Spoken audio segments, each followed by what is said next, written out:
Good afternoon. Today is Monday, March 5th, 2018. I'm Brandon Rodriguez. For the first time since 1965, an American aircraft carrier has docked in Nam.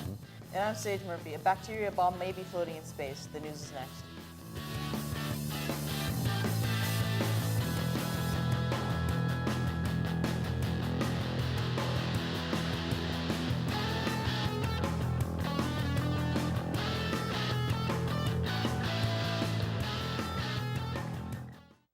They don't call it a blood sport because they play like kittens. Your Wildcat staff will be battling with the Skyview staff and be supporting Beckham Johansson's fight against cancer Tuesday night here in our gym. Crosscheck Cancer is back and it's going to be wild. Please help us in supporting Beckham and his family by joining here tomorrow night at 7 p.m. This is our home game, so be there.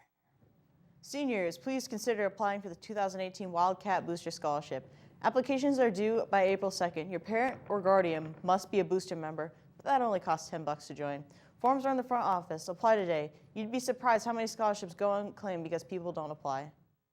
Also, seniors, just remember, reminder, senior projects are a graduation requirement. If you are not complete yet, please continue to be working with your advisor to complete those graduation requirements, paper and presentation. Presentations will take place on SAT day, April 10th from 1 to 2:30. With your advisor, look for information to sign up for your time slot in the front office window in a few weeks. What happens after your successful BSU football career? You go on to be a coach. Parents and players are invited to help us welcome BSU alumni and new head football coach John Helmendaler at the parent-player meeting Monday at 6 p.m. in the CHS library. Today's activities, spring sports have started. Check with coach. We'll be right back after this.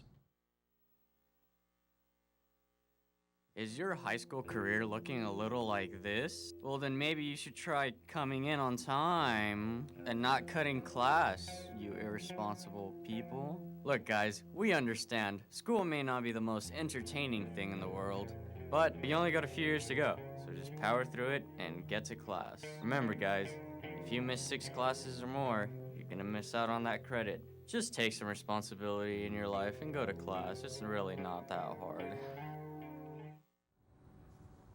Today's weather is brought to you by Dr. Kim Keller. Your smile is your first impression. Make yours a great one and see Dr. Keller today. Today, Monday, we're going to have a high of 45 with a low of 27. Tomorrow, Tuesday, we're going to have a high of 50 with a low of 27, and it looks like it'll start being more warm for the rest of the week.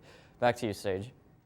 The USS Carl Vinson, the U.S. Navy's massive nuclear-powered aircraft carrier, arrived Monday in Nam, and marking the first time such a ship has docked in the country since the Vietnam War. The Nimitz-class supercarrier, accompanied by a carrier and destroyer, anchored off the coast of Da Nang, the city where 3,500 Marines landed in March 1965 as the first American ground troops in a conflict that would eventually leave 58,000 Americans and millions of Vietnamese dead. The ship's arrival is the latest step forward in improving military and economic ties since the two former adversaries normalized relationships in '95. Former President Barack Obama lifted a decades-old ban on the sale of military equipment to Vietnam during 2016 visit last year. The U.S. transferred a decommissioned Coast Guard to clutter the Nam and signed a 3-year plan for defense cooperation. So you shoot your electric car into space. What could go wrong? Lots, actually. It turns out earthly bacteria have hitched a ride on Elon Musk's Tesla Roadster, which was shot into space on the inaugural launch of SpaceX Falcon Heavy rocket February 6th. This bacteria, scientists from Purdue University, West Lafayette, Indiana, say could threaten the native alien organisms and even act as a backup of life on Earth. NASA's Office of Planetary Protection ensures bacteria are wiped from any spacecraft intended to land on another planet. Sterilization is essential because bacteria can survive even in the vacuum of space. But Elon Musk's sports car was never supposed to land on a planet, and it is unlikely the SpaceX CEO's personal roadster was built sterile, so it's probably chock full of earthly bacteria looking for a new home. The SAT word of the day is novice, which means a person who's new to circumstances, work, etc., in which he or she is placed, beginner. You could use it this way: a child learning to ride a bicycle is a novice. Thanks for watching, and live the Wildcat way.